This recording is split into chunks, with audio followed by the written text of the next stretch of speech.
जे क्या कर रही हो अम्मा?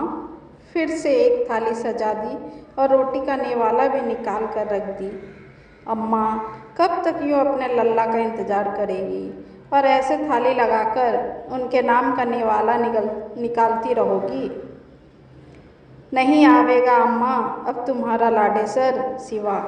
रदिया आंगन में लकड़ी के चूल्हे पर रोटी सेकते हुए कहती है। तू कुछो कह दे रदिया मेरे लाल के बारे में, पर हमका ऊपर वाला पर विश्वास है। मेरा लाडेसर आवेगा, तू देख लियो, मुँह में नेवाला डालते हुए अम्मा कहती हैं। अब रहने भी दो अम्मा, ये झूठी तसल्ली खुद को दे दो। 6 बरस होने को है अम्मा तुम्हारे लल्ला को गए परदेश, अब ना आवेगा। मेरी जे बात कहीं लिख के रख लो अम्मा, लौट के ना आवेगा तेरा शिवा। वो तो किसी विलायती मेम के साथ खुशी खुशी जीवन काट रहा होगा और तुम यहाँ एक एक दिन गिन रही हो उसके आने के खातिर। चूल्हे की आग बुझाते हुए रदिया कहती है। फिर हाथ में दूध का गिलास अम्मा के खटिया के पास रखते हुए रदिया कहती है। जे रही अम्मा, दूध पी लेना नहीं तो ठंडी हो जाएगी। और हाँ अम्मा, अब मैं घर जा रही हूँ, बच्चे बाट देख रहे होंगे। ठीक है तू जा रदिया, पर जाते जाते ओसाड़े की केवाड़ बिरकाते जाना। जे क्या जुल्म कर दी अम्मा तूने, ओसारे की केवाड़ बिरकाने बोल गई। क्यों आज अपने लल्ला का इंतज़ार केवाड़ खोल कर ना करोगी? जब से तुम्हारा लल्ला गया है तब से तो आज तक ये केवाड़ तुमने बंद न करने दिया। नजरें जो टिकी थी ओसारे की केवाड़ पे, व्यंग करते हुए रदिया कहती है। रदिया तुझे जितना कहा जाए जितना करती जा, ज़्यादा प्रवचन न झाड़। ओसारे पर लगी खटिया पर बैठी अम्मा कहती है। ठीक है अम्मा, गुस्सा काहे करती हो? कहकर रदिया गुनगुनाते हुए जाने लगती है। बेटा आवेगा अम्मा को ले जावेगा, बेटा आवेगा अम्मा को ले जावेगा। हर दिन अम्मा इसी तरह कई सालों से अपने इकलौते वारिस शिवा का बेसब्री से इंतज़ार करती रहती थी। आंधी हो, तूफान हो या भीषण गर्मी, बरसात, अम्मा उसी ओसारे पर बैठकर अपने शिवा का राह बांटती रहती। कहकर गया था माँ जल्दी आऊँगा विलायत से अपनी पढ़ाई पूरी करके, पर वादा करके भूल गया। अब तो ना कोई चिट्ठी आती है और ना कोई संदेश। जाने किस हाल में होगा मोरा शिवा। खटिया पे परे परे अम्मा अपने लाल को याद करते करते बिलख पड़ी। पता नहीं क्या मजबूरी होगी मेरे लल्ला की जो लौट नहीं पा रहा है अपने देश, अपने माटी के पास। पर मुझे भरोसा है मेरे लल्ला पर, वो एक दिन आवेगा। रदिया तो कुछो कहती है, उसे क्या पता बेटे की जुदाई का गम। सोचते सोचते अम्मा की आंख लग जाती है। अभी हल्की नींद लगी ही थी कि अम्मा को लगा उसका शिवा उनका हाथ थामकर उसके सिराने बैठा है और कह रहा है, माँ ए माँ, आंखें खोलो माँ, देखो मैं आ गया। उस अदृश्य स्पर्श ने अम्मा को झकझोर दिया और हड़बड़ा कर उठकर बैठ गई। इधर उधर देखा, उनके अलावा कोई और नहीं दिखा। वो उठकर ओसाड़े की केवाड़ की तरफ भागी। बाहर इधर उधर शिवा शिवा चिल्लाई, पर कहीं से कोई आवाज़ सुनाई नहीं दिया। फिर वो आंखों से आंसू पोंछते पोंछते अपने खटिया पर आकर बैठ गई। उस पूरी रात अम्मा सो नहीं पाई। कमरे में शिवा की कुछ तस्वीर निकालकर लाई और उसे हाथों से सहलाते हुए फूट पड़ी। उसके बचपन की एक एक याद को याद करके रोती रही। तभी उसे फिर से उसी स्पर्श का एहसास हुआ, मानो शिवा अम्मा के पास बैठकर रो रहा हो और कह रहा हो, अम्मा आ जाओ मेरे पास, बहुत अकेला हो गया हूँ तेरे बगैर माँ, आ जाओ माँ, देखो तेरा शिवा बुला रहा है। उस स्पर्श, उस एहसास के साथ अम्मा की बेचैनी भी बढ़ती जा रही थी। एक अदृश्य शक्ति शायद अम्मा को अपनी तरफ खींच रहा था। वो रात अम्मा के लिए बहुत भारी था। न नींद आ रही थी न चैन। जैसे तैसे सुबह 3 बजे अम्मा की आंख लगी।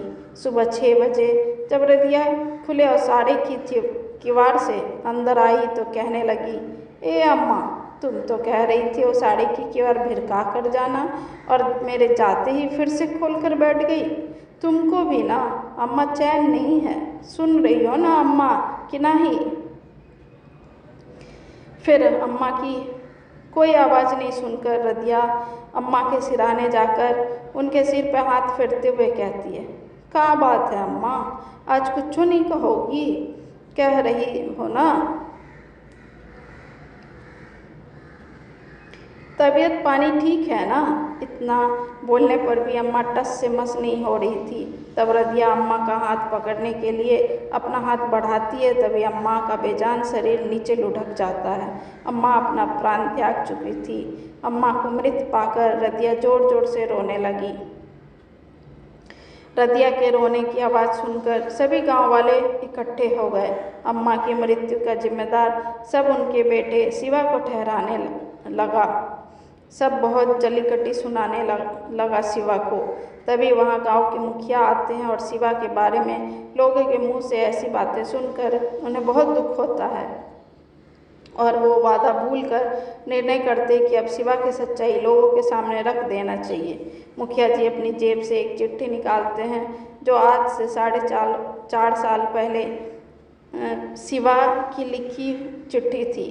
मुखिया जी उस पूरे गांव वाले के सामने उस चिट्ठी को पढ़ते हैं। प्रणाम माँ, मैं ये तो नहीं कहूँगा कि आप कैसी हैं, क्योंकि मुझे पता है कि कोई भी माँ अपने बच्चे के बिना कभी खुश नहीं रह सकती। क्या करूँ माँ, मैं मजबूर था। मैं नहीं चाहता था कि आप जीते जी अपने बेटे को इस अवस्था में देखें और हर दिन मेरे साथ आप भी थोड़ा थोड़ा मरे। मैं अपने जीते जी अपनी माँ को घुट घुट कर जीते नहीं देख सकता था, इसलिए मैंने आपसे झूठ कहा माँ। मैं विदेश कभी गया ही नहीं, बल्कि मैं अस्पताल में अपनी ज़िंदगी की जंग से हाथापाई कर रहा था। माँ, मुझे ब्लड कैंसर था।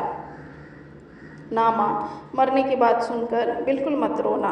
आपको मेरी सौगंध, पर आपकी भी सौगंध देकर कोई फ़ायदा नहीं माँ, क्योंकि जब तक आपको ये खत मिलेगा मैं इस दुनिया से जा चुका हूँगा। मुझे माफ़ कर देना माँ, मुझे माफ़ कर देना। मैंने जाते जाते आपको बहुत तकलीफ़ दी है, मुझे पता है माँ, पर मैं करता भी क्या।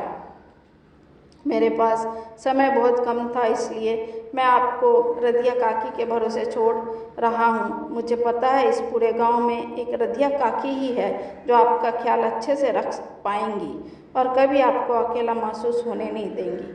मुझे ये भी पता है माँ कि मेरे अलावा इस दुनिया में आपका है ही कौन, पर जब मैं ही हमेशा हमेशा के लिए आपको अकेला छोड़कर जा रहा हूँ तो मुझे आपकी बहुत फिक्र हो रही है। इसलिए अंत में मुझे सिर्फ यही एक रास्ता दिखा माँ, रदिया काकी का। मुझे पूर्ण विश्वास है कि रदिया काकी आपको अपनी माँ के समान रखेंगी। जाते जाते रदिया काकी का एहसान अपने ऊपर लेकर जा रहा हूँ।